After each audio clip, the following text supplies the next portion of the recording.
कपिलवस्तु और उसके आसपास का प्रदेश उस समय शाक्य गणराज्य के अधीन था।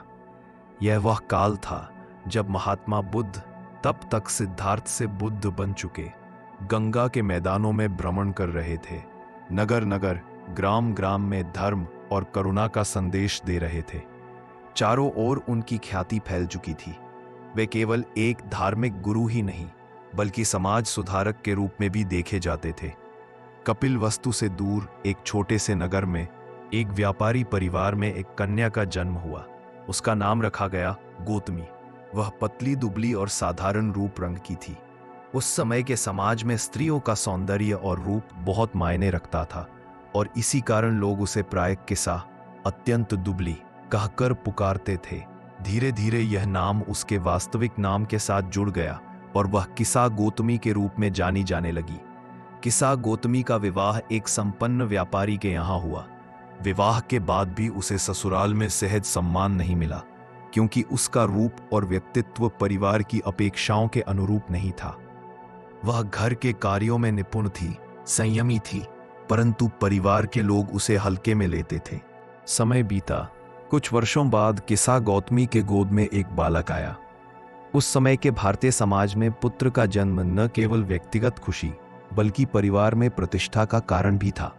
किसा गौतमी के लिए यह पुत्र मानो जीवन का सबसे बड़ा वरदान था। पहले जो परिवार उसे तुच्छ समझता था, वही अब उससे प्रसन्न था। उसका हृदय मातृत्व के स्नेह से भर उठा। उसका जीवन अब पूरी तरह बच्चे के इर्द गिर्द घूमने लगा। वह उसे अपने हाथों से नहलाती, खिलाती, छोटी छोटी बातें सिखाती। गांव की गलियों में जब वह अपने बेटे को गोद में लेकर चलती, तो उसके चेहरे पर गर्व और आनंद की चमक स्पष्ट दिखाई देती। लेकिन जीवन सदैव एक सीधी राह पर नहीं चलता। एक दिन जब उसका बेटा मुश्किल से 2 वर्ष का था, उसे अचानक तेज बुखार आ गया। उस समय चिकित्सा सुविधाएं सीमित थीं, वैद्य उपलब्ध थे, परंतु रोग का निदान और उपचार आज की तरह विकसित नहीं था। किसा गौतमी ने बेटे को वैद्य के पास ले जाया। वैद्य ने औषधि दी, मंत्र पढ़े, आशीर्वाद दिया, परंतु बीमारी ने तेजी से पकड़ बना ली। दिन रात किसा गौतमी बेटे के सिरहाने बैठी रहती। वह लगातार भगवानों से प्रार्थना करती, घर के देवी देवताओं के मंदिरों में दीप जलाती, गांव के सबसे अनुभवी वैद्यों को बुलाती, लेकिन कुछ भी असर नहीं हुआ। कुछ ही दिनों में वह नन्हा जीवन बुझ गया। मृत्यु एक कठोर सत्य है, परंतु एक माँ के लिए अपने इकलौते बच्चे की मृत्यु असहनीय होती है। किसा गौतमी ने बेटे के निर्जीव शरीर को अपनी गोद से नहीं उतारा। परिवार और पड़ोसी समझाने लगे, गौतमी, मृत्यु सबको आती है, इसे स्वीकार करो। लेकिन उसके लिए यह बात असंभव थी। वह बार बार कहती, नहीं, मेरा बेटा नहीं मर सकता, वह बस बीमार है। मुझे एक ऐसा वैद्य बताओ जो इसे ठीक कर दे। उसके मन ने मृत्यु को स्वीकार करने से इनकार कर दिया। मातृत्व का प्रेम उसे तर्क और यथार्थ से परे खींच ले गया। अगले दिन किसा गौतमी अपने बेटे के निर्जीव शरीर को गोद में लिए गांव गांव घूमने लगी। हर घर पर दस्तक देती, मेरे बच्चे को बचा लो, तुम्हारे पास कोई औषधि हो तो दो। कुछ लोग उसे देखकर दया से भर जाते, कुछ उसे पागल समझकर दरवाजा बंद कर लेते, लेकिन किसा गौतमी का विश्वास अटूट था कि कहीं न कहीं ऐसा व्यक्ति होगा जो उसके बेटे को पुनः जीवित कर सके। अंततः किसी ने उससे कहा, गौतमी, तुम बुद्ध के पास जाओ, वे बड़े करुणामय हैं। अगर किसी के पास तुम्हारी मदद करने की शक्ति है तो वह उन्हीं के पास है। किसा गौतमी ने बुद्ध का नाम सुना था। उसने उनके चमत्कारों के किस्से भी सुने थे, कैसे उन्होंने पथभ्रष्ट लोगों का जीवन बदल दिया, दुखी लोगों को शांति दी।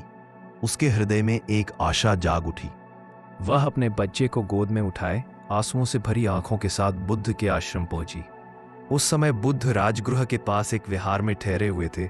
वह सीधे उनके सामने जाकर बोली, भगवान, आप सबकी पीड़ा हरते हैं, मेरे बेटे को भी जीवन दीजिए।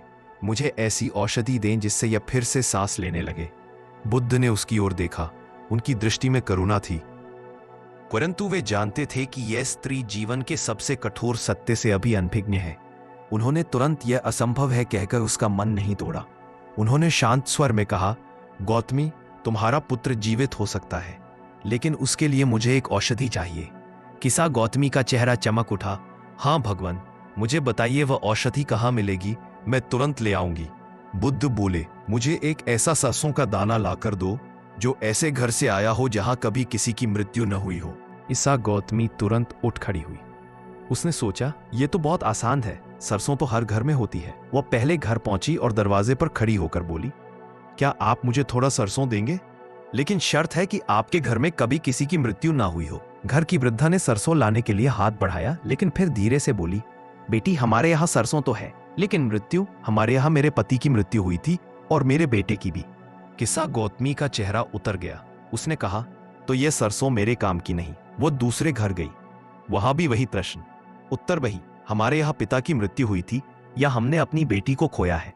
दिन भर वह एक घर से दूसरे घर गई। सूरज ढलने लगा।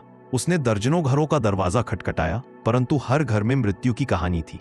धीरे धीरे उसके मन में एक विचार पनपने लगा, दुनिया में कोई ऐसा घर नहीं जहां मृत्यु ने प्रवेश ना किया हो। शाम होने पर थकी मांदी किस्सा गौतमी अपने बेटे के शव के साथ एक पेड़ के नीचे बैठ गई।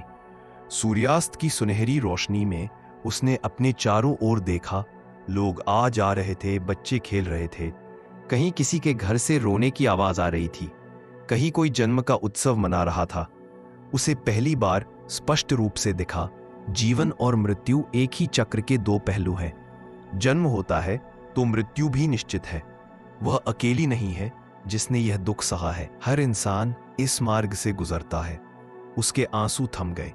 उसने अपने बेटे के छोटे निश्चल चेहरे को देखा और धीरे से कहा, बेटा, मैं अब समझ गई हूं, तुम शांति से सो जाओ। रात होते होते वह बुद्ध के पास लौटी। उसके हाथ खाली थे। उसने कहा, भगवान, मैं सरसों का दाना नहीं ला सकी, क्योंकि ऐसा कोई घर नहीं जहां मृत्यु ने प्रवेश न किया हो। बुद्ध ने शांत स्वर में उत्तर दिया, गौतमी, तुम्हें जो समझ आया वही सत्य है। मृत्यु जीवन का अविभाज्य अंग है। जो जन्म लेता है वो मरता है। समझदारी इसी में है कि हम इस सत्य को स्वीकार करें और आसक्ति के बंधन से मुक्त हों। किस्सा गौतमी ने सिर झुका लिया। उसका हृदय अब शोक से नहीं बल्कि एक नए बोध से भरा था। उसने अपने बेटे का अंतिम संस्कार किया और बुद्ध से दीक्षा लेकर संघ में सम्मिलित हो गई। संघ में उसने साध्वी के रूप में कठोर तपस्या और ध्यान किया। उसका अनुभव एक मां के रूप में अपने बच्चे को खोने का उसे अन्य दुखी लोगों के प्रति गहरी करुणा देता था। वह नई दीक्षित स्त्रियों को सिखाती कि आसक्ति दुख का कारण है और अनित्यता को समझना ही शांति का मार्ग है। समय के साथ किस्सा गौतमी एक सम्मानित भिक्षुनी बन गई।